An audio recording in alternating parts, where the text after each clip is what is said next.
Welcome to another episode of ATG Syndicate.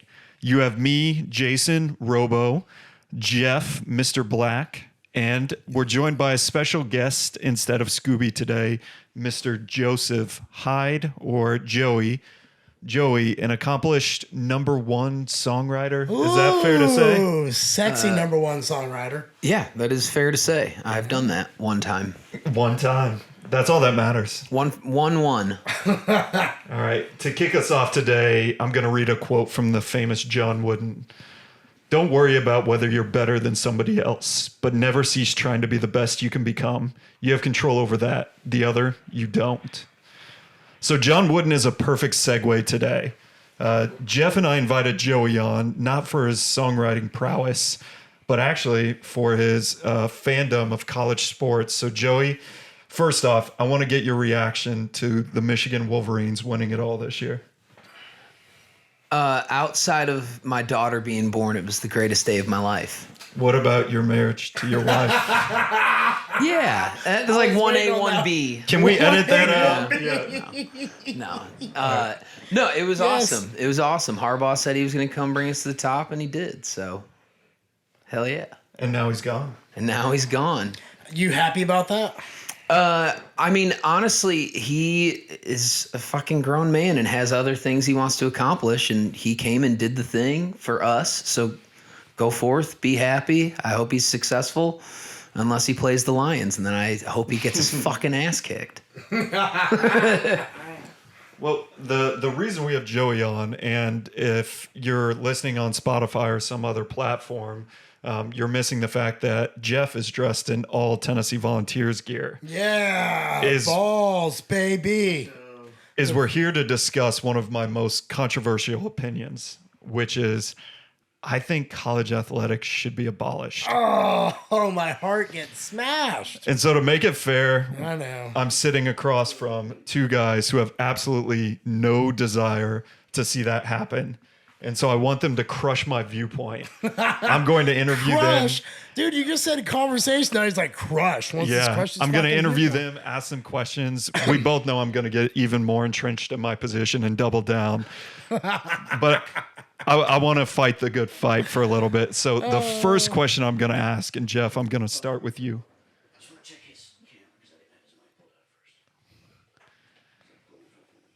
Yeah, you're okay, buddy. We got bro the time.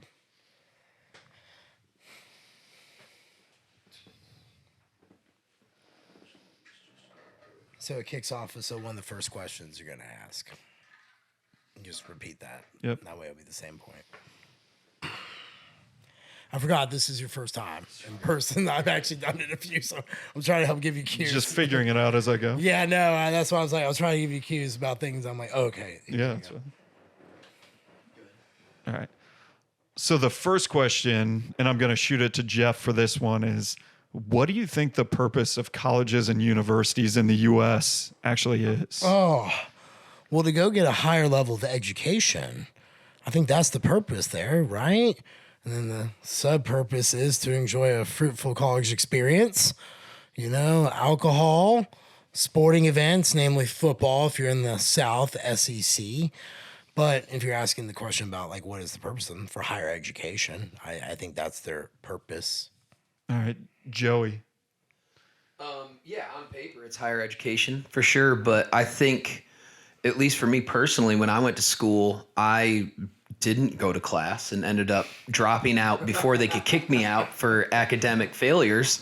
But to this day, my entire inner circle of work community is either direct or 1 degree of separation from my college experience. Really? And part of that is because I moved to Nashville to do music and went to Belmont, which is, you know, a university right at the mouth of Music Row. And everyone I got into an inner circle with at my college was there to do music.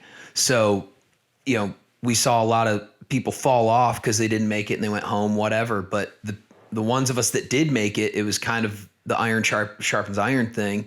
And we all ended up getting gigs, whether it was as songwriters, artists, or on the business side as publishers, label reps, managers, agents, whatever.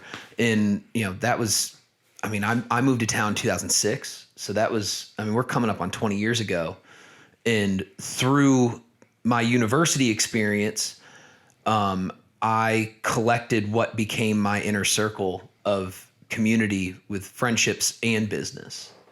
So nowhere in Joey's answer did you mention athletics, No. sports once. No, because for me personally, my university, I went to Belmont and it was 5,000 students at the time.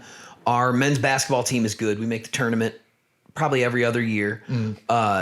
But no football team, no. And it's an artsy school, you know. Everybody went there because they wanted to make it in music for the most part. And there's other departments, but like the people I ran with, so we were just fully entrenched in the music world, in that creative lifestyle, and not into the athletics. But I mean, like all my friends from back home went to Michigan, you know, most of them went to Michigan State, and most of their social life was based around Michigan State basketball because Tom Izzo was God, and that team was incredible back then. Like, so a lot of their culture was based around the sports. So what is the purpose of college athletics then? Because it doesn't serve higher education necessarily, besides, you know, personality. I don't know if I don't agree with you entirely that it doesn't serve the purpose of higher education, because indirectly it can.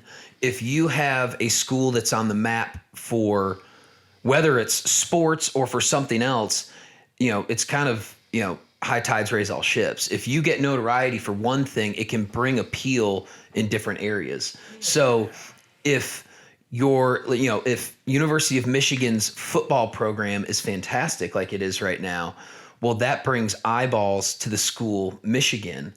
And then what if one of those eyeballs is from a prospective student that is brilliant in mathematics? And they just connect the dots to Michigan, and that brings a brilliant mathematic mind into Michigan. What if one of the former, you know, college athletes starts a business that grows, and now they are now a booster that helps the engineering department, where, you know, they got their major there, but they got put on the map and got notoriety to help build their business through playing football in that program. I think those two things can go hand in hand in a less direct way. There's something to be said about the experience and the culture. 100%. That's, you know, like I went to UT up in Knoxville for a year, and there was just something about going to game days on Saturday. And then because of that, we had the Lady Vols, which drew a lot of eyes. Pat Summitt crushed it as a coach.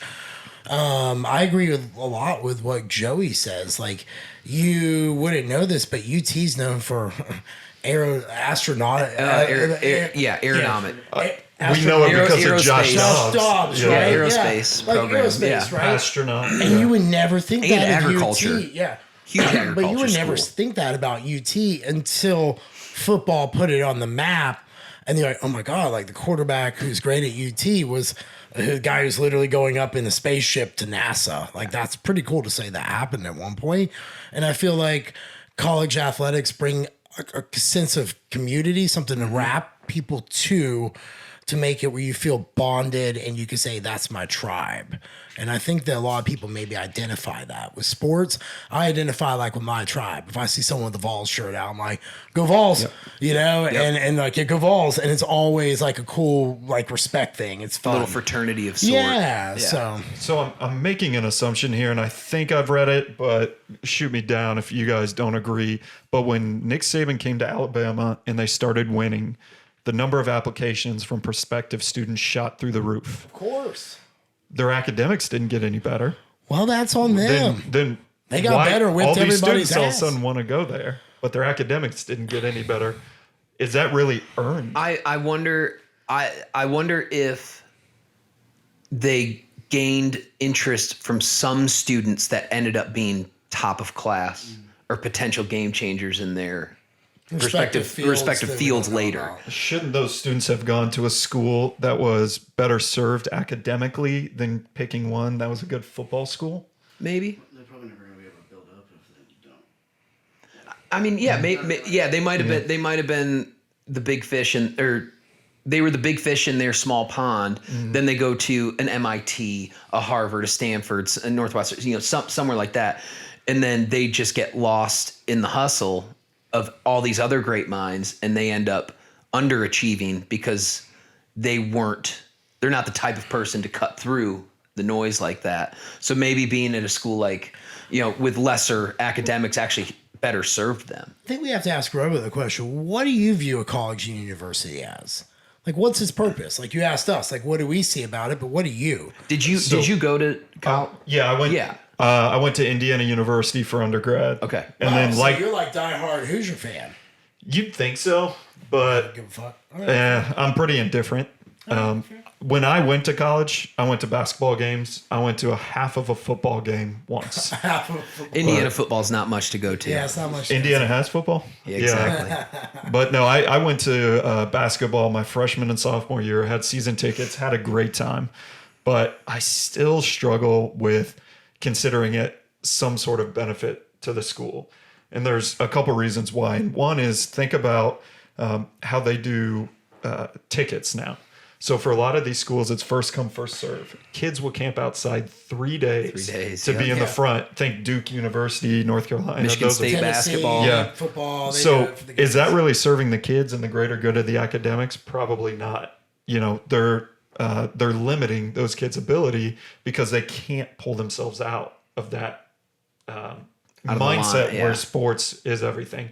But yes, like what do I think colleges and universities, the purpose is? Higher education, obviously. Then I also think we all need some sort of mechanism to pass from that high school mentality into adulthood.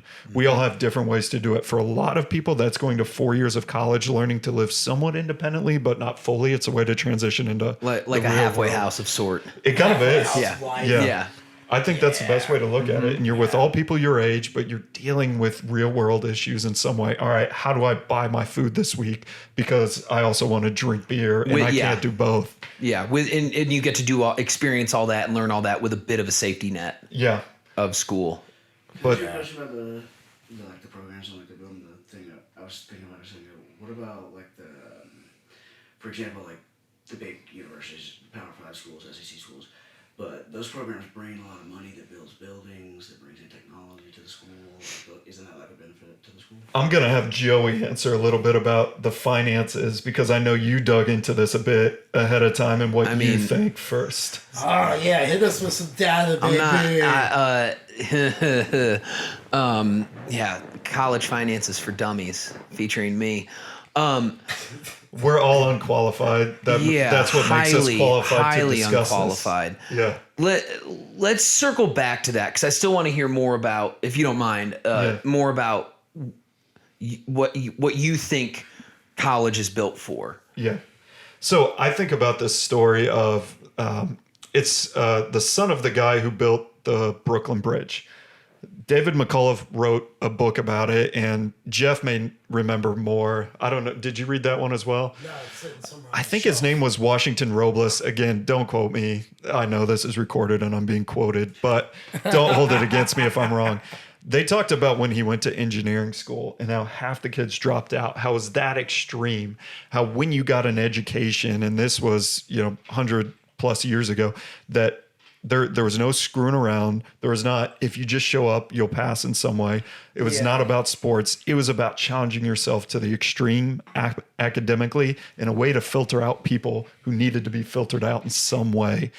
I think we're missing that in society, and that's what I view college as. It needs to get more extreme. It needs to be a rite of passage where you push yourself to an extreme if you're going to go through it, get an education that's applicable. Right now, like a general studies degree, what are you really offering the world with that? I agree with that. Do you think there are no universities in the country, in the world, that are doing that? Oh, there absolutely are. I almost went to one. Yeah. I wonder, your Ivy Leagues, obviously we can use that as the, as the example. That's where that can there not be multiple ways to do this? Cause one thing I think about too is another purpose of college is to go have some fun too.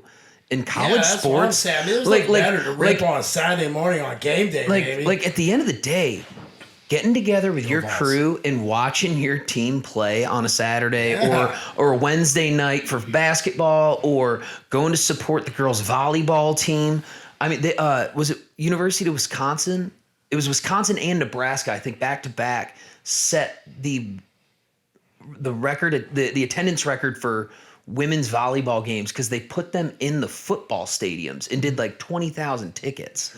And it's just mayhem with the students supporting the women's volleyball team, which isn't getting, ESPN coverage. There's not a lot of scholarship athletes there. The's not, ESPN and it's don't like cover crap anymore. It's like MTV. What does it cover? But but you know what I'm saying. Like, it's this camaraderie, and it's fun.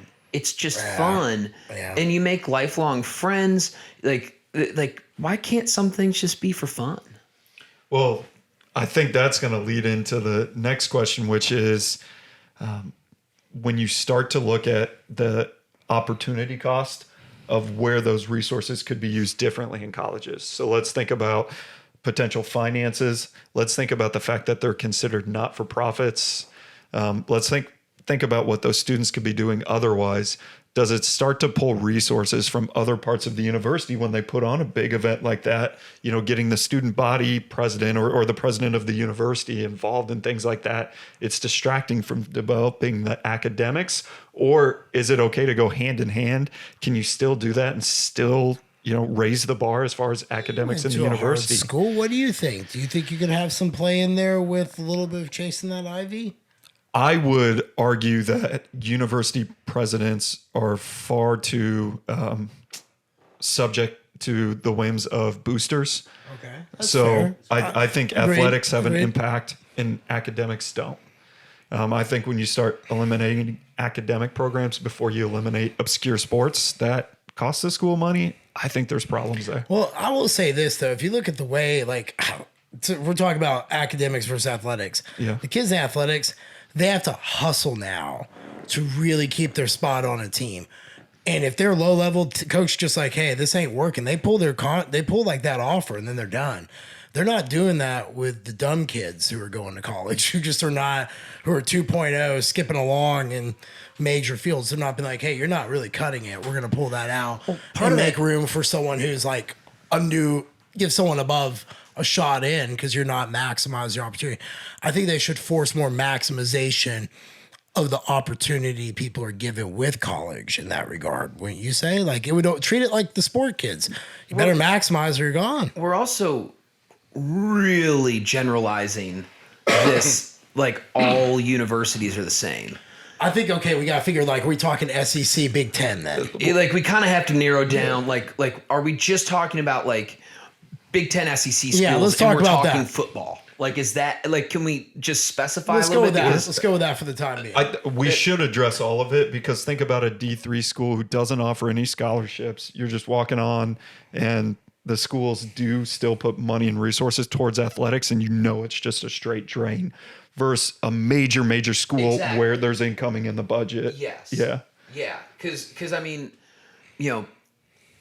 I know, University of Michigan this year, they actually made a profit on athletics. So they actually, made money off of investing money into athletics. They're rare. Even a lot of the top schools, in terms of what they're bringing in, it costs them so much that they're at a break-even point.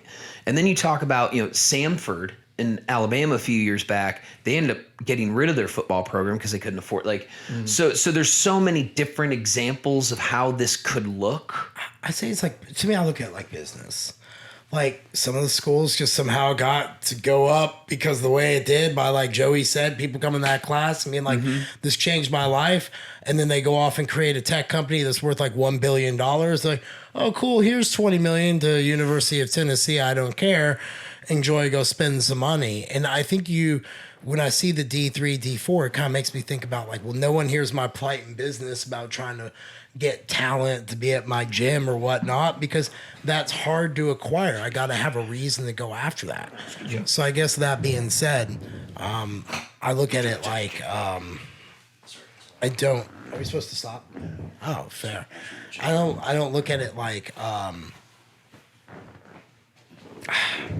I lost my whole damn train of thought there. Well, all right. Let's delineate for a moment, and let's talk public school institutions that receive subsidies or basically just straight funding from their state versus private. So private, forget about it. It's let's just assume they don't receive any tax dollars. Of course they do, and they're not for profits. Yeah. But public's easier. Is the college athletic system broken in some way, in the sense that it's clearly operates as a big business via the NCAA, specifically for football and basketball. However, it's still registered as a not-for-profit. Yeah, now my thought popped out when all that there was that hustle bustle there. Yeah, I look at like a businessman. Like I can't compete against the big business. I can compete with what I've got. It is what it is. A D3, D4. It just kind of is what it is. Yeah. I can't fault that someone was able to acquire the funds better, and that's just unfortunately what the SEC and Big Ten have done. When you see that stuff. Yeah. Do you think it's a business, or do you think it's still a not-for-profit serving a greater purpose? It's 100% a business. It's a business. Yeah. That's what It's I'm saying. 100%. Yeah, look at it totally yes. like a business. You're Yeah. right. If we need, if you want to label it appropriately, they make money. Yes, it's a business. Like it's a business. They have a product. They sell it. But I don't think that's inherently wrong either.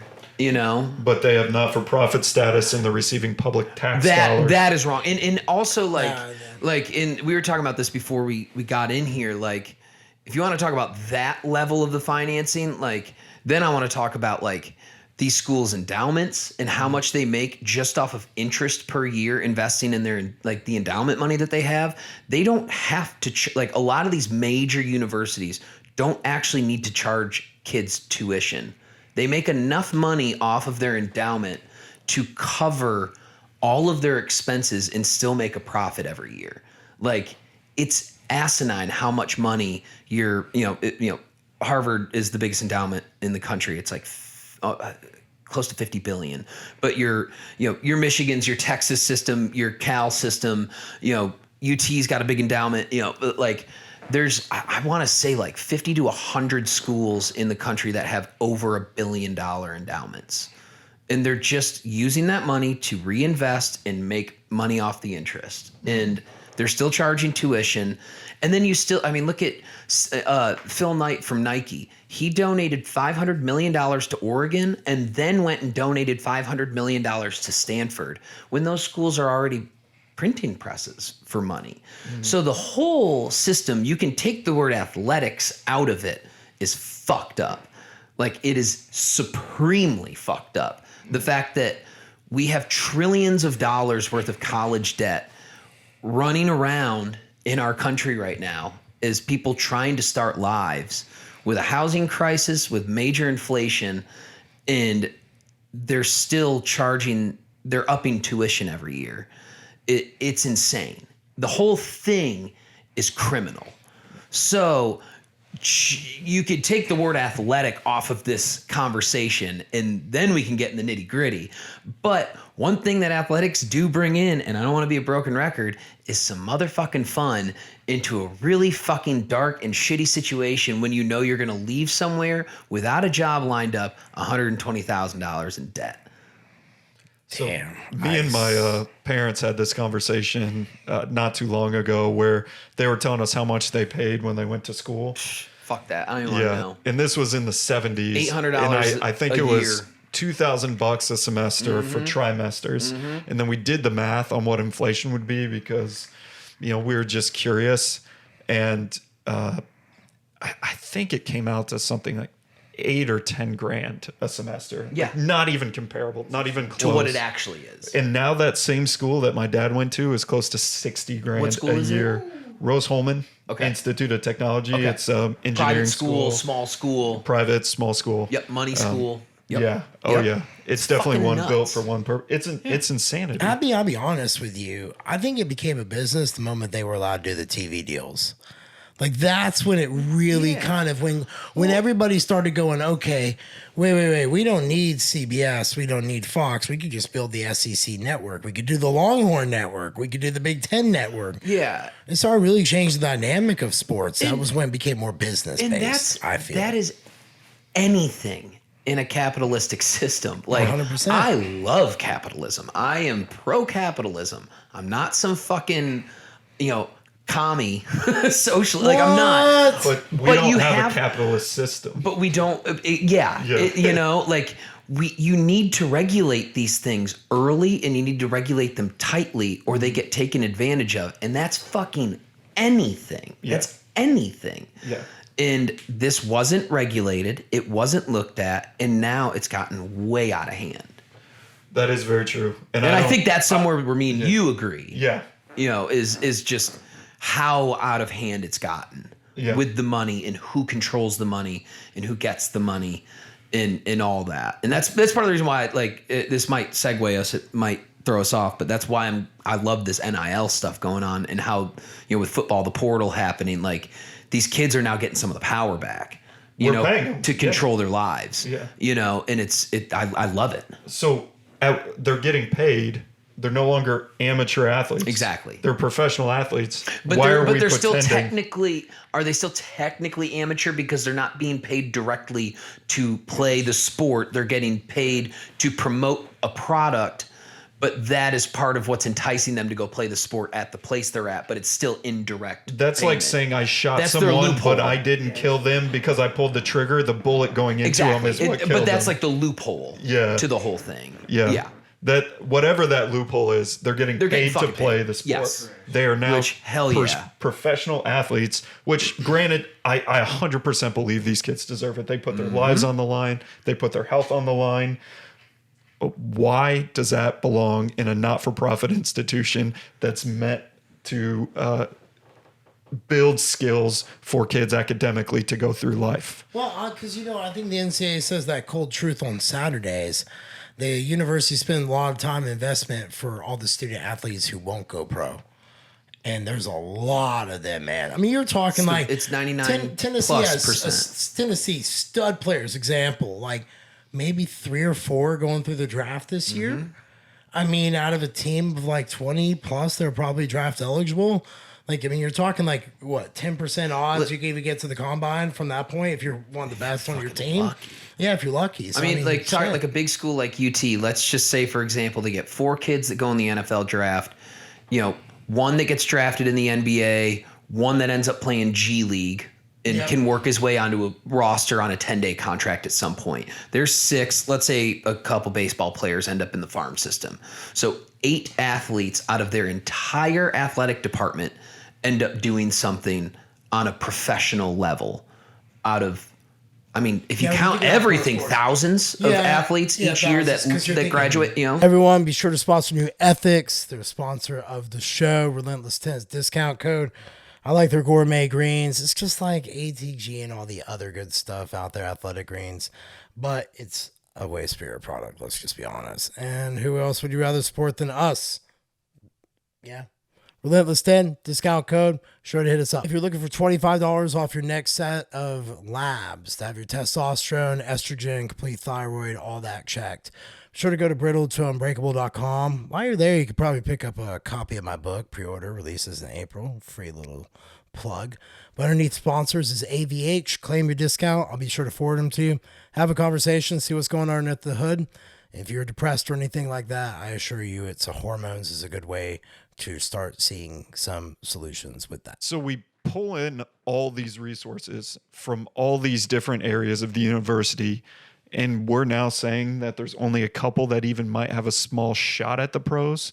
So 2 questions, Jeff. The first is, why do we need to do all this for someone to go pro? Why can't we just have a minor league system that they could potentially go pro through and not pull the distractions into the university life?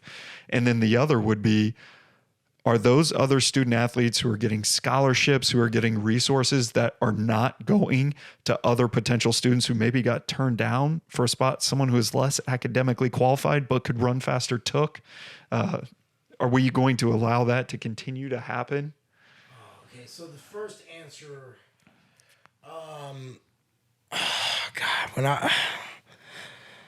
when it comes to this, I think it comes down to traditions.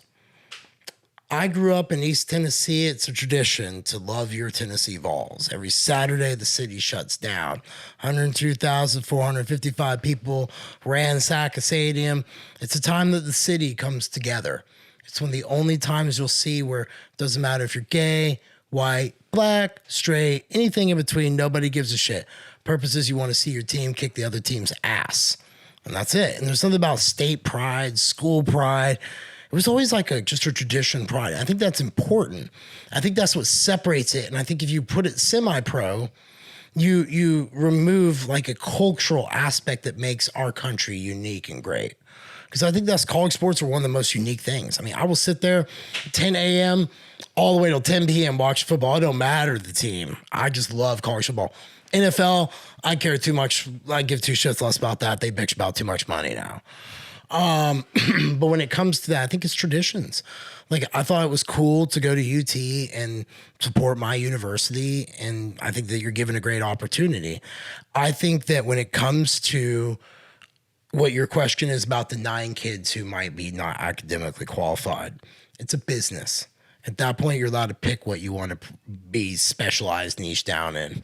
In the case of SEC schools, it's football. In the case of Big Ten schools, it's basketball and kind of football. Like, there's this merger there. And I think you should be allowed to pick what you want to do.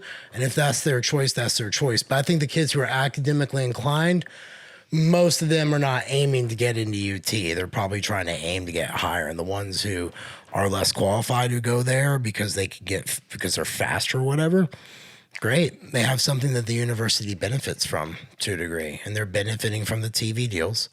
They're benefiting from the sponsors. They're benefiting from all the different things. And then you have this NIL thing that's in there now. So those are my answers to your questions. Is that good? So if only some schools are benefiting, not all, some are running in the red as far as the athletic programs.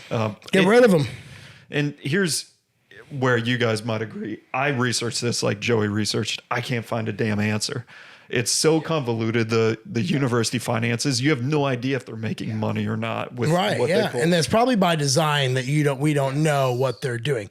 But my argument is when they're making you're talking that Florida State University is suing the ACC for like $550 million to leave their TV deal. That's fuck around, find out money. I mean, how does this university get to that number?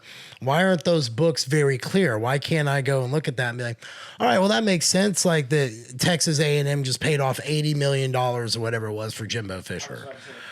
Yeah, like how, like what are these numbers? And you guys went looking, and I did not, because I had a feeling that no one would ever know. And that's true. You don't really know. Is what you guys say. And then Joey says, well, the endowment covers everything anyway. Well, it so could. It could. It's some of the big so then things. that begs questions: where all the money going? Yeah. Where is it all going then? If like UT signing a deal with the SEC signing like a football deal for like $800 million or some obscene number, where's that money going then? Why aren't these universities showing it? Well, Joey, I think you brought up NIL a little bit ago. Yeah. And NIL money isn't from the university. It's not from the university. Not from the directly. deals. It's collectives. They're raising it from other groups. And in some cases with Alabama, Nick Saban leaving, all of a sudden they're trying to raise money from average Joes, people who don't have that much money. They're trying to pull from. They were doing that before kids. Saban left. True. All the universities have collectives at this point. So they're actually draining funds from society at large to support this small item.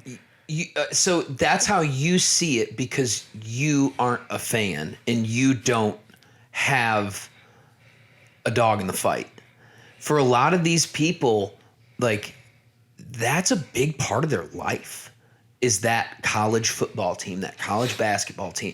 Like, a lot of what their life is and the joy, like the little bit of joy they get from when they wake up and go work their hard fucking job for 50 hours a week, the little bit of joy they have is that talk radio show on their drive home that talks about Roll Tide, War Eagle, Go Blue, Big Orange, whatever it is, and then Saturdays. So for them to pitch $20 in for a collective to try and get to pool all this money together, try and get that 5-star quarterback recruit, hell yeah, they'd do it 20 times over. Because they're investing in the thing that brings them joy. And that's like, unless you understand, you are that person and that type of person that does that and understands that and has that kind of allegiance, it just 2 and 2 does not make 4. And I'm kind of in the in between. I love Michigan football. Am I going to spend my money to try and get the recruit? No, I don't love it that much. Like I have other shit going on. You know, I have other things I want to spend my money on. But for a lot of people, like that's the fucking thing. You know, it's to them, it's the equivalent of like going and buying a concert ticket to go see your favorite artist. Except they look at it and go, yeah, but if my money instead of a concert ticket goes to this pool and that pool can pay for 5-star quarterback recruit, well, I just got 3 to 4 years of potential championship level football that I get to watch. So for them, and it's almost looking at it like an investment in their joy levels of their life. And it's the only sport they could contribute to. You can't do that with the NFL. Mm-hmm. You can't like contribute to like the Cowboys or Titans, but you could contribute to like a collective. And it's a community thing. Yeah, it really is. Like that's what I'm saying, man. It's communal. Like, you go up there on Knoxville, like on Saturday. Like we all need to go up there for like a game day, just get the experiences, guys. It's unbelievable. But you see like Big orange, house, white everywhere. unbelievable. Yeah, and it's just like really cool to see that much unity. And I think now it's very nice to go and see that and be reminded people are nice, people are courteous in those settings. Unless And, you're a like, Michigan fan at the Horseshoe in Ohio well, State. then that's just fuck Ohio State So fans. I'm going to press on something you said, and that's Sure. you said the pros can't do it, and I'm sure if they could, they would. They Yeah, go if out, they- but yeah, if everyone they could- knows if this they is could owned spend- by billionaires. If they could spend money that wasn't theirs, They already do. They I already mean, do think that of the with taxes. subsidies Yeah. that we have for state. But I had season tickets to the Colts. I bought my tickets.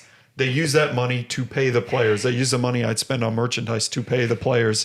Yet somehow colleges with massive endowments, more money than a lot of these billionaire owners, more community support, can't come up with the money to pay the players. They're just going to draw from everyone I think it's else. a bigger issue if you want to go down. Like, let's take this rabbit hole with it in this direction to a degree.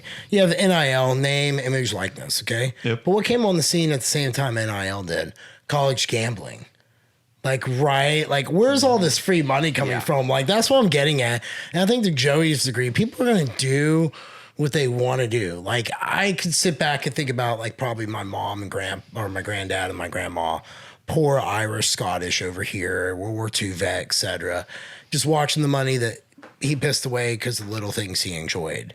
That's just what some people do who are blue collar. And I kind of sit where Joey says, like, it brings me vast enjoyment to know that we recruited like Nico and that, you know, we have this badass quarterback who could be potentially get us the championship. So to tell you why it matters to me as a fan, like why I'm passionate about not making it semi-pro, I haven't seen that since 1998, 1999 when Tennessee was in the national title. That's how rare it is. And you see it like once every 30 to 40 years. And I think that's what, and I think that's what adds to the mystique where you're kind of like, okay, is this the year? And you get hyped up, you get hyped up, you get hyped up. And it's about to go on a whole nother level with college playoffs.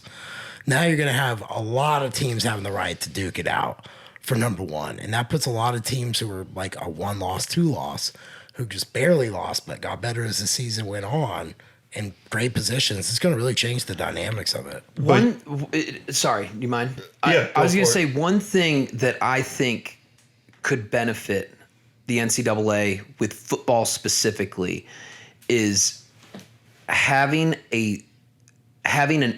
building out one more tier of teams where it's like the top 40 teams in the country. Yeah. Almost do like a European football style of regulation where like whatever the Relegation. Yeah, thank you. Yeah. Like the bottom I've five, seen that the idea. bottom 5 or bottom 10 teams of the 40 get relegated down to that tier 2. The top 5, Don't top judge 10, Joey based on his European soccer knowledge. Yeah, that's my area. it is 0. Yeah. But those top 40, that league, if you like, it is professional now. You have to pay your players X amount, and you have to do things on a professional level. It is a business, and that's how you run. Because because every year, like those are the teams that are pulling in money. You're arguing typically. it turns into a business at that point. Why Yes. still have the college Because it's- associated with But it? that goes back to what Jeff was saying about the culture. Because can you name one semi-professional sports team that matters? That's the whole point. They shouldn't only the pros should matter. Jason, no fun, man. but you don't see. But you are totally missing the cultural aspect. But you guys and the are- traditional aspect. You guys the are arguing importance of it. culture, tradition for something that only benefits a small portion of the student body. 1 to 2%. That's not what we're arguing. Let me finish this. 1 to 2% of students benefit from those sports programs That's wrong. directly. That's the scholarships. You guys don't watch and see, hey, they just hired this top engineer. Let's get fucking excited for everyone in the engineering. You guys don't give a shit about any of the academics. And that's the problem. Like these people, you guys are like culture, community, but it's all sports. It's not academics. say It's why. not quality of students. I think that's a say horrible why. argument. I gotta say why. Okay, I gotta chime in. That's the only argument that A should university matter. could put out 500 engineers in a year. We'll say that loosely, right? Or Yeah. 50. We'll go with 50. No. Guess what? Yeah. You know how many people go into the pros that university? It turns out for wide receiver, you can name like 2 a year that actually get remembered. That's why those guys get all that glory because they're so rare. I, as a human, look at that and go, I can't do that. I chased bodybuilding and found out quickly, like, I could grind it and build something, but it took a lot of drugs to do it and a lot of food to do it, which was not good for me. And I feel like I want to see the freaks and I'm going to be more inclined to pay to watch that. So I feel like that's a natural tendency of what they're doing. What I'm going to ask is, does the community of a university fail if you get rid of the athletics? Yeah, You I wouldn't give a really shit. quickly how much money they make. Yeah. See, I don't think they make as much as you think they make. The athletic departments don't make as much as you think. I think revenue, yes. Profit, back to the bottom line of Yes, the university. I agree. I with don't that. think that's they as don't. much. They don't yeah. make much, and a lot of them lose money. Yeah. and that's especially the public schools. That's where the tax money comes in and the subsidies and Yes. stuff. Just No, I completely It's agree with recruiting that. people who are going to go But- to your school are going to later give you endowment money to put towards But- the endowments. But who do you think gives more? The athletes? I think the people who go out and become billionaires probably Absolutely, trounced them. they Like absolutely Mark Cuban trample. to IU get more than any Yeah. other athlete ever has. Yeah. Yeah. No, I agree with that. But going back to what you said about like only 1 or 2% benefit from the sport, I disagree with that premise entirely because we just said like the joy that it brings, the community and the student body and the culture that it brings. I think that is a direct benefit to everyone. I think you're looking strictly at the financial benefit, and I think it goes way beyond that in terms of how it affects people's lives. So And that was my semi-pro argument is semi-pro sports don't affect people's lives. You might like,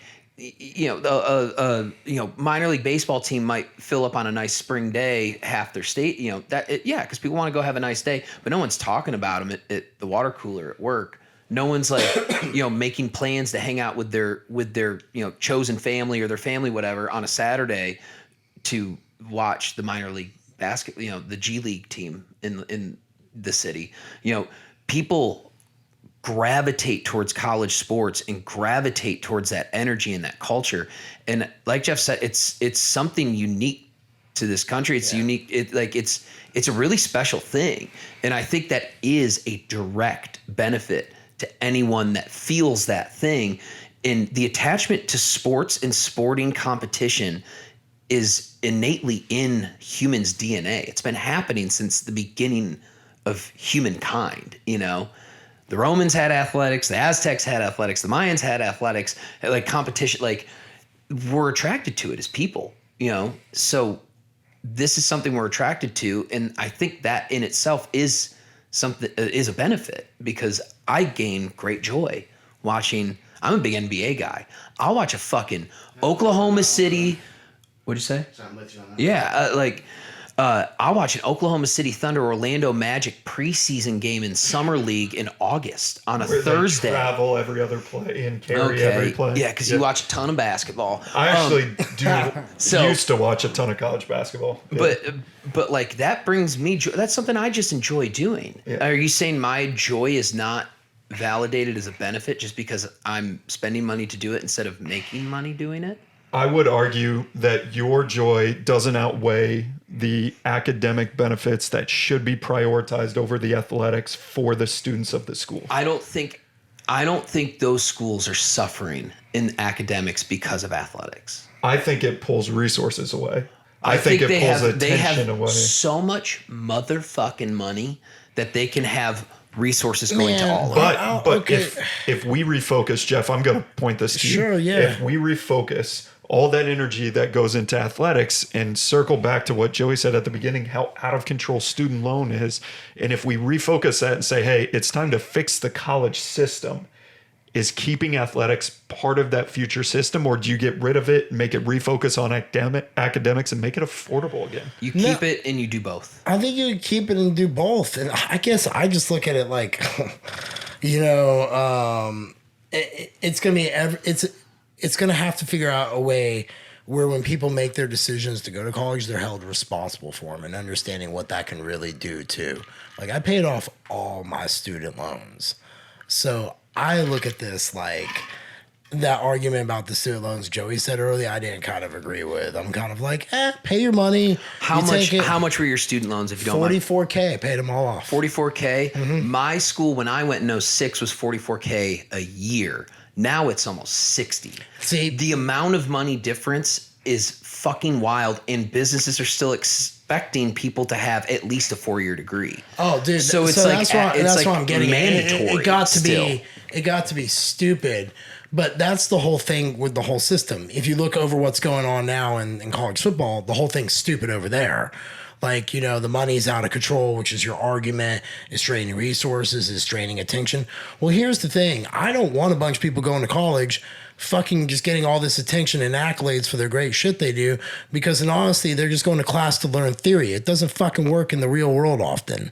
And that's one of those where I'm like, cool, we can find a happy medium. I get what you're saying, that the sports are a drain to a degree and take away attention, but I don't know if giving it to anywhere else is better. And I think that I think sports do good for the universities. There's a sense and a state pride when like Michigan wins the national title.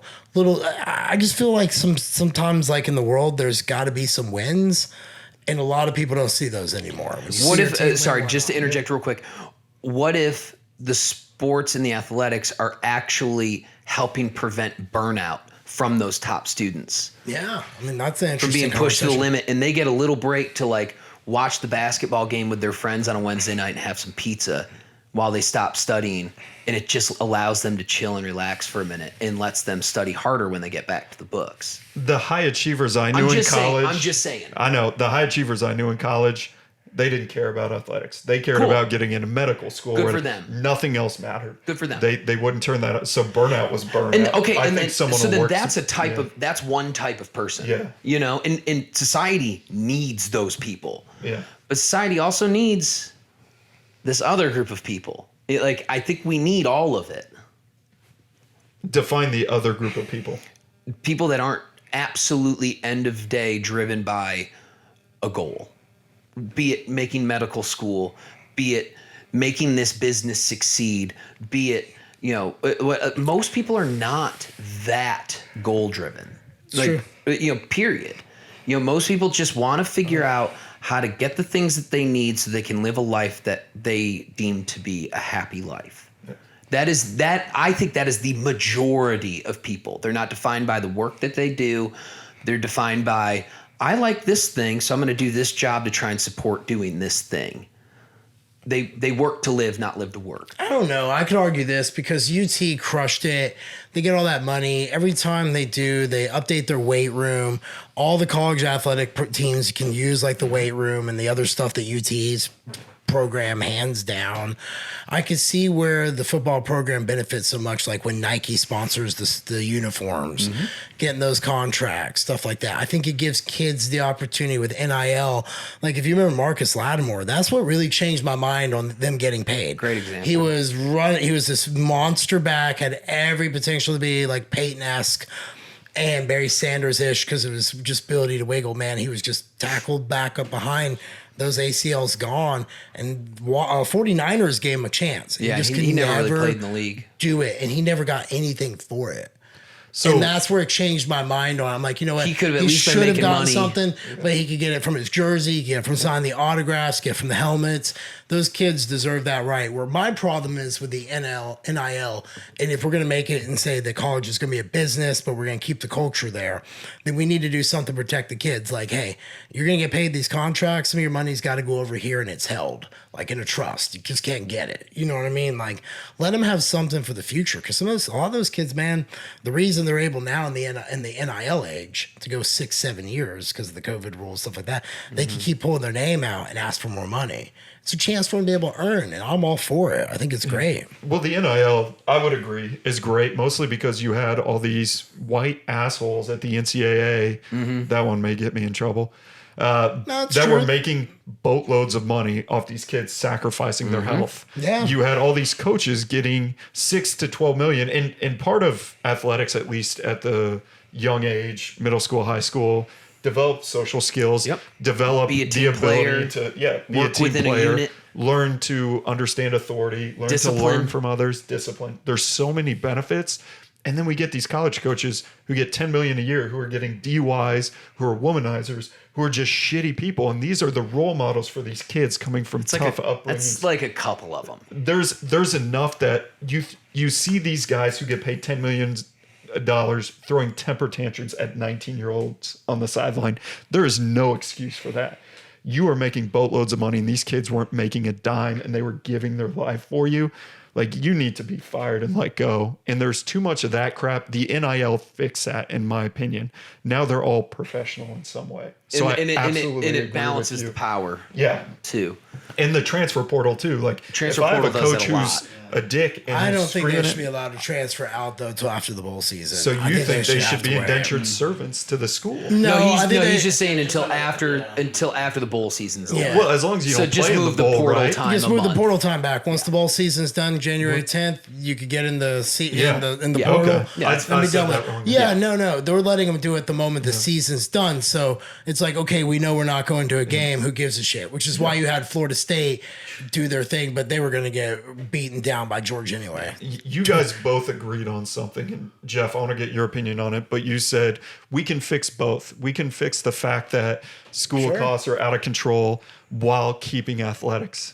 Why haven't we done it? Because nobody gives a shit deep people are down fucking inside. greedy. You know, this is So conversation. does that nah, mean we can't fix it? No, That's the question. I have a whole deep theory on this. Me and Danny talked about it, so I'll lightly touch it so we don't get like lit up on this podcast. I think it's because the last 40 years we've invested in the politics of our grandparents and our parents, and therefore we stuck on certain issues. We don't know how to get off them. It's going to take us having to actually wanting as a society to move as a collective, be like, these issues didn't go far for a few years. Let's sideline them and try to work on some other shit.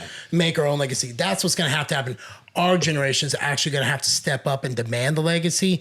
And to me, it can't be we just forgive all the loans, because then I'm like, well, what about all the blue collar workers who didn't take that opportunity, who decided to go slodge and dig a fucking ditch at $8 an hour and work their way up and figure out how to run a business and then one day go launch business like Danny, you know? And I'm just kind of like, all right, like maybe he should be compensated something. Why didn't we give him money and things like that? So I look at it like they're getting a great opportunity to receive an education a way ahead based upon the fact they're intellectually bright, or should be. At that point, we need to start putting those people in a position to start changing these things for us, or they won't. And that's just the ugly truth. Until we really want to make it happen, it's not going to happen. I think NCAA is going to get self-regulated by Tennessee. With the governor, with the AG, them suing all the way to Supreme Court, the Supreme Court already saying they want nothing to do with NIL. I think it's actually going to be run like businesses, but my concern is going to be for the kids. And you got a lot of parents who are navigating these deals, and that's where I think that's going to get ugly, and that's where we're going to have to make decisions over there too. It's just going to be requiring people to actually want to have the conversations and be like, middle ground has to be somewhere, and we often don't want that. So I'm going to pivot this entirely then. Why don't we just separate colleges from the not-for-profit state-funded status and make them entirely business? That's it. They're businesses now. They are no longer not-for-profit I agree. state-funded. I feel like I would, if I got presidency, I'd tax the churches too. I'd be like, Yeah. look, you know, like I'd be like a federal tax, small, like you got to contribute. Everybody's got to contribute. So I'm with you there. Like if you're going to do that, then do it. But I think that I guess when we came in this conversation, my mind immediately goes to, I always assumed college was for business or was a business. Yeah, Always they're making money. For the longest time, I just thought that they were all, well, like I heard public college and private college, but I just assumed like, well, you pay tuition for all of them, so it must be like it's a business of some sort. There's accredited through something, so. No, they're not for profit. Yeah. So, I mean, Give an example of a not-for-profit versus a profit school. Like University of Michigan would be not for profit. So Harvard would be no. private. Technically, private schools are still not for profit, and the issue is they still get some sort of funding from some sort of subsidy, some sort of special state, federal treatment, some sort of state and federal grants. I mean, all those Ivy League schools get tons of grants from the federal government for whatever research else. grants, yeah. But the state schools get heavy subsidies from the state, from the tax dollars of us. UT, tons of money from us in order to continue running operations, all that piece. And based on what we're discussing in the endowments, that's a good reason. Based on what we're discussing with how big the athletic programs are, if you turn those into a business, it finally forces the discipline that they're missing, which is schools just run rampant with costs because we take academics and we put them in charge of a massive thing, and their only job is fundraising. School presidents, their job is fundraising. We can't pretend otherwise. They don't know how to run it like a business. Make the tough calls, make the tough cuts. Nope, it's just we're going to ask for more money. And I agree with that. I agree with a lot of that. Part of it too, and you see this with businesses around, in any place. The focus on growth. There's such a hyper focus on growth that people don't think about sustainable, healthy growth sometimes. So, you see it in businesses all across the board, but like I look at like where I went to school, Belmont, all of a sudden they started picking up some steam, tuition went up. All of a sudden, like if I go to campus now, I don't recognize a building. Mm-hmm. It's all new, all beautiful, which cool, I guess. But then to think that they're doing that and charging, 50, 55, I think it's more than Vanderbilt now. I think it's like 55 or 60 a year for tuition. So it's like, okay, so for a 4-year degree, let's just say it's 50. Come out with $200,000 in debt. Mm-hmm. And it's in all that. Why did you build that new building? What was wrong with the old one? Why did you need 6 new buildings in a school that's about 5,000 to 6,000 students? Why did you need 6 new buildings in a matter of 4 years? Yeah. Why, okay, one building, sure. If one's old and you need a new, yeah, sure. But why are we charging kids more money to build these new, like that seems like an out of whack priority list. And I think that's part of what you're talking about is just where our priorities are in terms of where we are putting the money, because the money's there. Yeah. Like the money is there at most of these schools. Some no. Yeah. Like there are thousands of universities and colleges in this country, and they range from like fucking figuring out how to pay that last little chunk of something at the end of each semester because they're barely scraping by. And then there's Harvard, which is a bunch of assholes in terms of finances and endowment. So this is a very general, broad statement. But for those schools at the top, there is enough money to go around. They're just not being fiscally responsible with how they spend it. So did we just fix college sports? Fuck no. We didn't do shit. Is the solution, and colleges as a whole, is a solution to take, private, public, doesn't matter. They're all not-for-profits, but say you're now businesses. You operate as a business if you're selling some sort of rights. D3, forget it. You're not making any money off of sports. But D2 and D1, technically you can. You give scholarships for athletes. You can get I don't know. Can NIL go to D3? I have no idea. My question is this: does universities keep a P&L? Yeah, they absolutely have to. I feel like if you keep a P&L, profit and loss statement. I feel like you keep a P&L, then you're a business. Not-for-profits all keep a P&L. I know, but I feel like a P&L automatically kind of makes you like a business entity or your own thing because it's got to be black or red at the end of the day. Those colors don't lie. No, you're right. They don't lie. But every not-for-profit does keep a P&L. Mm-hmm. They have to, and they just have to make sure not to spend over what the donors give. that's a not-for-profit or whatever I they mean, have is that income. an easy way to classify them as a business by saying they have a P&L, so that makes them a business? It I wouldn't guess make you I guess a in my business head, and versus maybe not. Joey, you're wrong. When you went to university and you guys went to university, you're sitting there. I'm paying you $30,000 for this year. That's janitors. That's this, that, the other thing. You're paying this business to supply this thing to you. I feel like a university's always been a business. They have similarities. Big not-for-profits operate very similar to businesses. The difference is the discipline. And when you have the shareholders overseeing a business, they're not going to put up with shit. If you're losing money, the president's going to be gone, next president in. Yeah. Whereas a not-for-profit, it's, we'll just go to the state. We'll ask for more money. I wonder how much worse the growth factor we were talking about earlier would get if it turned into a for-profit business with potential board members, obviously, but then like if you're saying shareholders, like if let's say University of Tennessee goes public, at that point then your number one responsibility is to the shareholders, because that's really how it boils down. It's not the customer, it's the shareholder. Well then, okay, we see this flaw here in the engineering department. We'll just cut the engineering department. We're not making money there. Yeah. Well, hold on, but we're producing engineers that are working here and working on projects for this and this that are going to benefit humanity potentially. Doesn't matter. It's not making us a profit. 86. But out. you're a capitalist, so that's how it should I work. I'm not to that extent. Yeah. I think there's flaws Capitalist light. Yeah. I guess so. Sure. Diet capital, but I mean, like, I think Diet there's flaws in everything. Oh my God, Nothing's that was perfect. So you have to find balance within multiple systems to try. That's my opinion. Some people disagree. Cool. I'm not very smart, so the other people are probably right. But I'm just asking the question, like, does introducing something like that potentially make it worse? Like, it's such a bottom line business that like things would get like unattainable. Yeah. I don't know the answer. I think it is a potential outcome. So, I mean, if it goes public, if it goes as a business, it either has to be owned by someone and it's a private company, or it has to go public. So it's going to have a shareholder or shareholders one way or another. 100%. Jeff, what's your thought?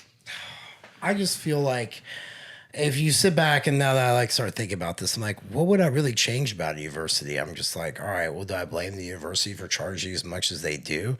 No, because it's like being a musician. You charge the rate about what you feel you could do the job you're being asked to do, right? Your skill set. It's a little different. I think it's a little different because I don't have my prices up on a website saying this is what it costs for tuition. I feel like you're come on, but like you know my rate's interchangeable because of it depends on the gig, depends on the opportunity, depends on this, depends on that. So But like, therefore you would say college is like that. Depends upon the gig, depends upon the opportunity.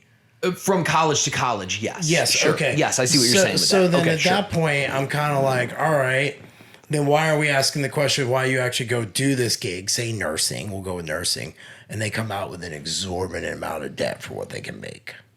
Like, why is that not being discussed? Like, I guess that's the bigger question I have.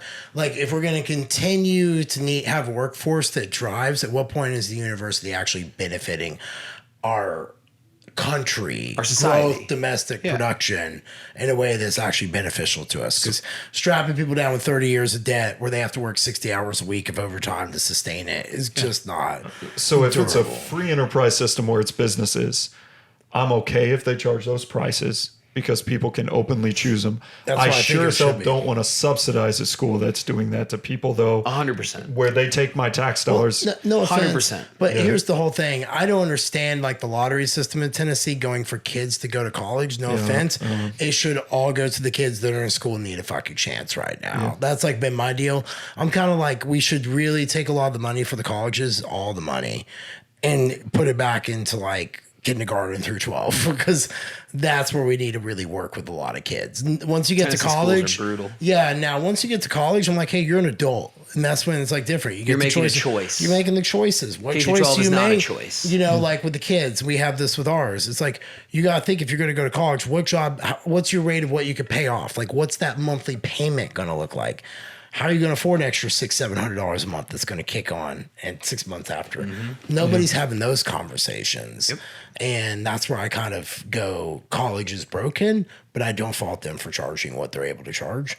And I feel like just rip them clean, let them do their thing, let them make their money on sports, and then go from there. So I'm going to go off of something Joey said, which is he said if they go public or they have a shareholder, their job is to serve the shareholder.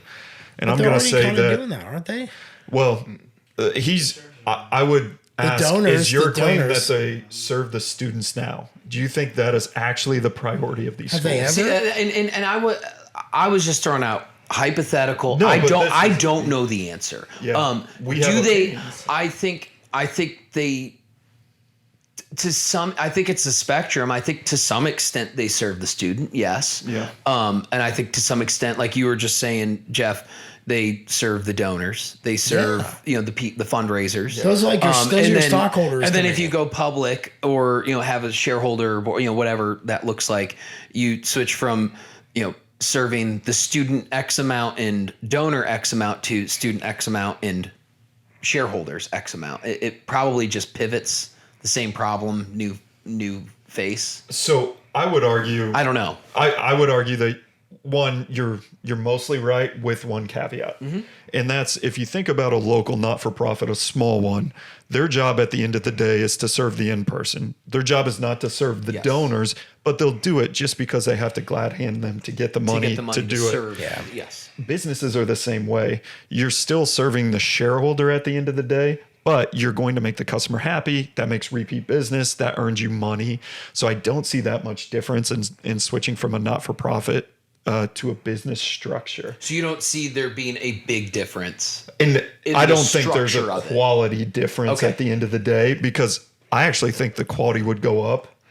Right now, universities claim they benefit the students. I think they benefit the professors, the teachers, like the tenure track teachers. Those people make insane amounts of money. They can't get fired. protected. They have jobs for life. They have amazing benefits, and they're so overly opinionated on what everyone else in the world should do, but they don't have any risk. They have no and skin no in any experience game. either outside those safe A walls. lot of them don't. And I'm going to share my personal experience from graduate school. So I got an MBA from Indiana University, Kelley School of Business. Top tier program, right?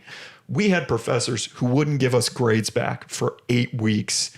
Like we turn in something, didn't see it. There was times where I took a final and I had never received a single grade back until I saw what was on my final report. And these are professors who you look up their salary, they're making 200,000 plus. They're on tenure. And luckily, by the time I was doing this at night with other adult professionals, and we knew better. We said, you know what? This is a business. You guys aren't serving us. Like, we're paying you a shit ton of money to go here. You guys better step up. We're going after you. So we went to the dean and we said, this is bullshit. This is unforgivable. They go, yeah, we're very sorry. We're going to try and fix it. You know what happened the next semester? Same thing. Kids went through the same thing with the same professor. Is it like that he just is lazy? That's exactly it. There's two different classes. I had a marketing class and a strategy class. And I'm sure this is going to get back to the Kelley School of Business and they're going to reach out to me. And please do, because I'll give you the professors' names and I'll go after these guys to the nth degree. And I want my money back still to this day. Damn, Robo fired. He went on. Because they Burner were there shit. about collecting a damn paycheck. They didn't care about the education. The school served them. The school didn't serve us. They would show up late to class. They would just pull up a case study and discuss it. And when they graded assignments, it was always some group project, and we never saw the damn grade until the end of the semester.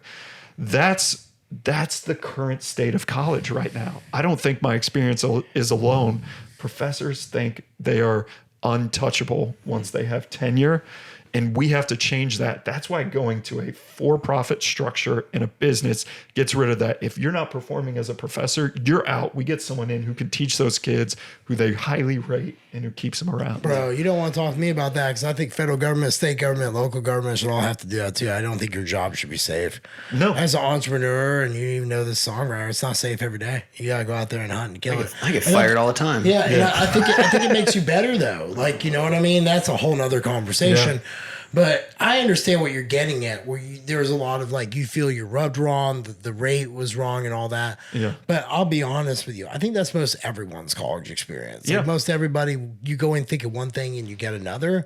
But when it comes to it, that's where I go, okay, I know college is going to be a suck experience, but you know what? My Saturdays while I'm here are going to be fucking great. Like September, October, we're November, back. I'm going to have myself a great time. But no, that's like legitimately how, like, when I go to the culture aspect, that's why that piece means something to me. So I think the reason you don't see that is because you wanted the college experience perhaps, and maybe I'm overstepping, to be one way, and it was something completely different to you. And you're like, fuck, I feel robbed. Where I went in knowing, like, I don't know what the fuck I want to do. I'm here because my mom told me and my dad told me they'd take my roof from my head. So I'm just picking something and I'm showing up, but I'll love the games. I mean, I don't know. I feel like college is unique. And that's why when I hear the argument, it's a business argument that can easily be corrected by just turning it actually into a business, and then let college football and college sports do their thing. So that's the perfect segue into my last point, which is IMG Academy is a major high school in Florida. If you guys don't know what it is, it's basically a mecca for high school sports. And it does gap years as well, but it recruits athletes from all over the country. So that's the you one, live like, on where those campus. badass It's kids a boarding go. school all over the world. It's a boarding school, really, where everyone's an athlete. You look like the top of the recruiting Yeah. list, like 7 out of 10 go there. And Yeah. every year. It's insane. IMG just pumps out pro athlete after pro athlete. Kudos to them for figuring out the system that wins, because nobody else is doing it. So IMG used to be owned by Endeavor Sports Group. Endeavor's publicly traded. I think they own UFC and WWE. So clearly for-profit enterprise, publicly traded, you could own shares. They just sold IMG to a private equity company out of Hong Kong. Private equity does not invest in things that aren't businesses. You can't make money in a not-for-profit, for shareholders, any sort of return. So it's clear that private equity recognizes education as a business. Does that change your opinion at all? Well, let's hold on. Does it recognize education as a business, or does it just recognize IMG Academy and other entities like them as a business? My So question. did you see the partner on the transaction? No. It is another company that specializes within education and owns different schools all over the the world. but are they other schools that are like IMG? I don't know. That's my question, because there's probably a handful of those, but like I don't know if you could say sees education as a whole as for-profit business. Does IMG True. get any NIL money from the players they develop and recruit? Because if so, that's a business, and that's cool. Like, I'm fine with that. I would assume they pay tuition and they just get room and board. Maybe they get NIL But they're money, get- but I have but- no okay, idea. NIL is just like what we are talking about is NIL is just NCAA. Let's not cheat ourselves. If they're getting the best athletes, that means they're getting the best food, the best supplements, the best recovery, Oh, the yeah. best training, the best nutritionist, the best strength and conditioning Facilities, coach, everything. Yeah. everything. So basically, you're buying an investment. So you're investing in a bunch of athletes. So what's the payoff? Like, what are they getting back in return for developing those athletes? They do have nationally televised games. Okay. A few here and there, which so there's sell merchandise. sell rights and merch TV deal, and also I bet it has to do with just creating new donors. They sell Too. tons of sponsorships. Yep. On top of that, and then there is tuition that's required. I think a lot of that is covered by donors or whoever Yeah. else, but there's some sort of tuition that on paper is required. Next question. How many kids are they pulling out of places that are a disposition that these kids are better off? Do we have a percentage of that? Not a clue. I would say a good chunk of the kids that end up there are in a better position because they are there. Because look at it like whether it's a great they're thing. underprivileged and come from a poor background or they're just another rich kid, they're getting all of the tools in one place to be the most successful they can be at this one thing. Yeah. So I would say they're all I benefiting. think, and that's where I argue about football. Like, when I talk about ways out, like example being some players at UT who were Memphis recruits, and they would never have gotten an opportunity to get out of Memphis if it wasn't for their skill in football. Yeah. So I look at it like, hey man, if this high school's doing this, then be okay when other high schools start doing it. But I'm all for it. It doesn't change my view of anything. I think that's probably to be I think it's expected. such it's such a niche example at this point. Yeah, where In the does it go greater in scheme of 5 things, I years? just don't. It really doesn't even come up on my radar. Yeah. Is something to think about. I think I'll be That's honest, just my honest take. There's too many other things If to. you think about it, when we talked about tradition, high school gets the tradition going. You go to like football on Saturday, basketball games for the winter, and then usually don't do anything else. College is the same thing. It makes sense that people who donate money in college are going to go, you know what, I could donate money in high school now too, and affects high school program. A prime example, I went to Knox Catholic. So, hi guys. We were always the perennial lost in the first round team of the playoffs. Now Knox Catholic in the last 10 years won like 3 or 4 state championships, all stuff. They moved to West Knoxville where all the money was, where all the big donors were, and they really upped their game, and that really changed it. But I feel like that's already been going on low key, that IMG's just doing it and being like, yeah, so what? Did Knox get better teachers? I have no clue. I mean, I don't know. Here's the whole thing. Like, I don't think it's a better teacher thing, because most of the teachers who are coming out right now, I don't think really... like, that's the whole thing. Like, who really wants to do that job for 60 grand a year? Like, I wouldn't. Like, so you know what you do? You're gonna have to make that job $150,000 a year job. And how you figure out how to make that worth it? Well, shit, that's when you get the cream of the crop. Then we have an inverse problem in society. Like, it's easier to make money for me as a nutritionist than it is for a woman to make money as a teacher or a man nursing or anything like that. It's really a weird economy that you can sans going back to capitalism. But I don't know, man. Like, I feel like you have to incentivize the good people to want to go become teachers. I think that's the issue. It's a talent issue. There are many people getting up today and be like, I want to go raise your kid who's going to talk shit to me, knowing the kid can talk shit back to him. I wouldn't want to do that.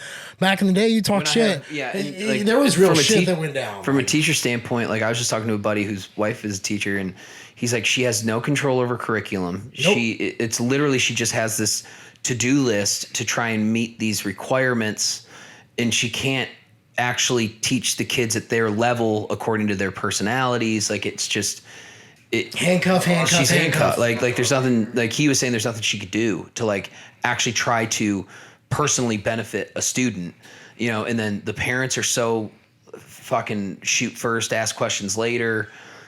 It's just, it's completely thankless and underpaid. I'll be real with you, man. The bodybuilding world always got bad rap about us being arrogant shitheads. I never remember one professor I ever thought was a cool person in my whole time in college. There was never one professor that never struck me as an arrogant asshole. See, I didn't have that experience. See, at UT, I did. Nobody really gave a shit. Yeah. So that was me at UT. I was kind of like, all right, you guys don't care at school. But I didn't care to be there, so I wasn't going to be receptive either.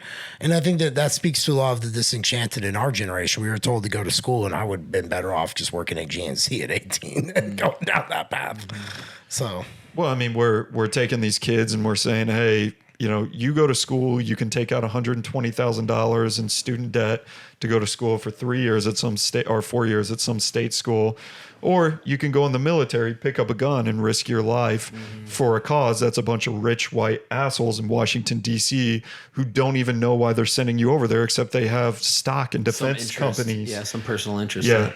but, you know, you are not responsible enough to even go out and drink. And we're asking these people to make these lifelong, life-changing decisions at this age. Maybe there's bigger issues with even expecting college to be an option at that age. Maybe there's something where you need 2 years of some sort of mandatory national service of some sort. You do Peace Corps, you do AmeriCorps, you do some. I mean, there's ways to help people get into adulthood to mature. The Finnish way. Yeah, something like, and I'm just throwing random ideas out, but maybe that step of high school to college needs to change, and we need something in between. I read a book, and forgive me, I'm an idiot, I can't remember it right now, but it talked about how in society, one of the biggest problems with males in our generation is that previously we used to have some sort of stepping stone into manhood, some sort of rite of passage that triggered maturity. It was done by your local group, your local tribe, your family, whatever it was. Our generation and really the generation before us hasn't had that. And so we're just making these mistakes left and right. No one above us is stopping them from being made. Yeah. And now we're all sitting here like, what the fuck do we do? It's so broken. Because it's so broken, we don't know how to bring it back. That's your depressing thought for the day. Well, we're going to end this on a high note. Thanks a lot. Yeah, I know. Yeah. Like, I've learned that Robo is no fun and they hate college sports, so, which makes me more inclined to plan a guy's trip for it. Don't mischaracterize. I love college basketball. I love it. I just don't think it's in the right system. See, and that's like at the end of the day, you know, everyone's always going to have their different opinions and different views on it.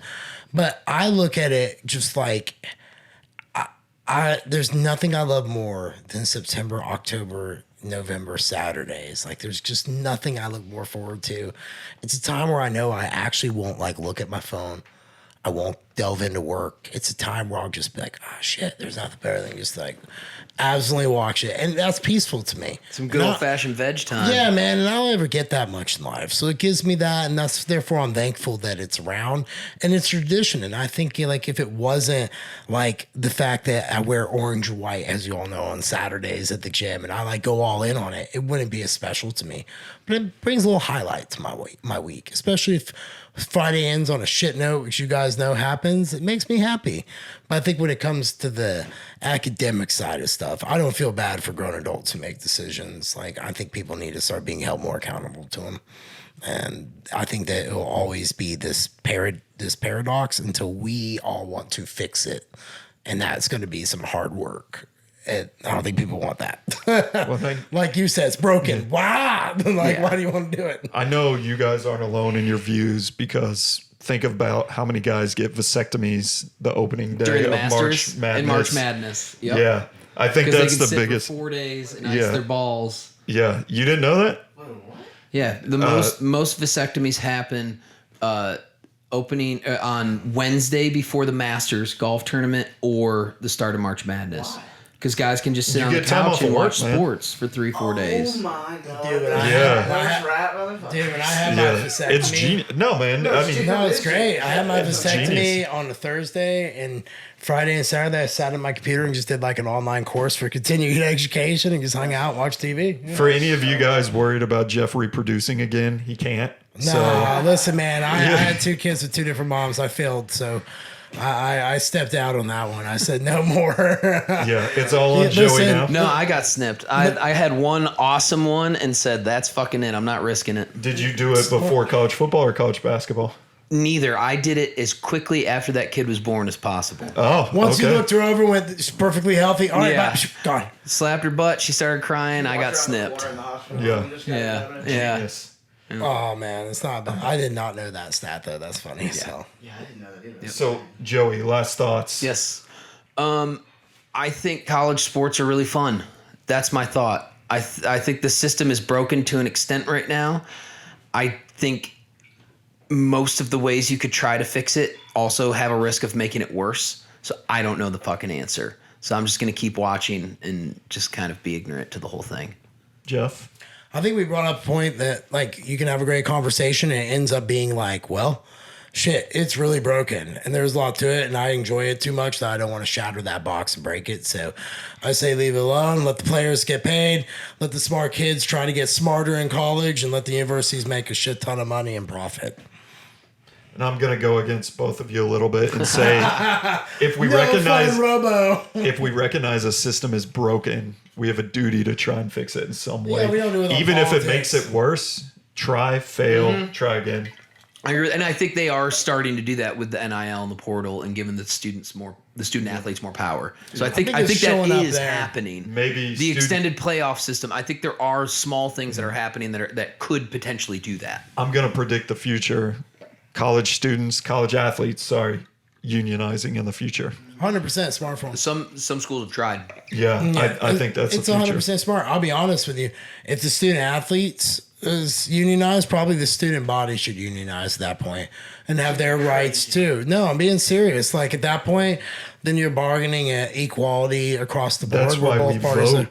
But you know, everybody's got to actually go out and do that, and that's where it becomes hard. I actually am for a national election day. I think everybody should get paid from their employer to be off work, and as a 100%. small, It's as a small ridiculous that business doesn't employer, happen. I would gladly pay for that to happen, where my employees can know they go vote and they have off the first part of the day, go vote, get it done, you go back to work. You don't even have to do that. Just give everyone a tax deduction Done. That's true too. And, There you go. Yeah, that'd be a good way to incentivize. And then it's a $100 national tax holiday. deduction or whatever, and yeah. Done. Yeah. So that's where we're going to end it. we Joe, fixed the election Election process. process. Good. God, There we go. exactly anything else today? Yeah. So Joey, thank you for joining us. Thanks for having It's me, been boys. a pleasure. It's We good to want to see your have you back faces. Yeah. soon on a different topic. Oh, great. We have to find I thi- something controversial again. No, I think what we do is we talk to Joey about like how hard it is to ride a number one. Yeah. God. Like, That would like be good. no, like how many hard. shots at failure it really is. Like when you break it down before you can actually get that one. We can that make a you- podcast out of that. No, that's what I'm for saying. sure, You can yeah. run a good one on it. Yeah. So, yeah, We'll we just can go do through all the songs he tried. Just read off all the ones. Well, that Joey, you've I got written We'll need guitar- more than an hour. I got guitars in here. We'll hook you up to some metal country. Joey comes There out. we go. Play the ones that didn't do well. There we go. Riff country. Riff country. So one last plug here for Jeff's book. It's coming out. Pre-order is available. If you go Yeah. to the ATG page, it's all over it. If you go to Jeff's Instagram page, it's all over it. I think I ordered 4 copies today. Oh well, sweet. Thank you. Yeah. So definitely, if you guys don't hurry up, I'll order them all, and you won't be able to get them. And then I'll, charge high prices, sell them off on eBay one by Fucking one. capitalism, baby. Yeah, know. capitalism. I thought this through, and I know where he's printing the books too. So yeah, I know a guy who works there, Yeah, he's got so I'll the start inside stealing. track. them You got the off hookup, line. yeah. Actually, it's a fact. Robo came to one day, goes, "Hey, I got this guy a contract." Well, oddly enough, we just did the book proof for that company. That's So, funny. I was like, weird. All right. Well, Joey, Thanks, man. Jeff, Thanks, boys. it's been a pleasure. That was fun. Until we meet again, have a good one. Yep, have a good one.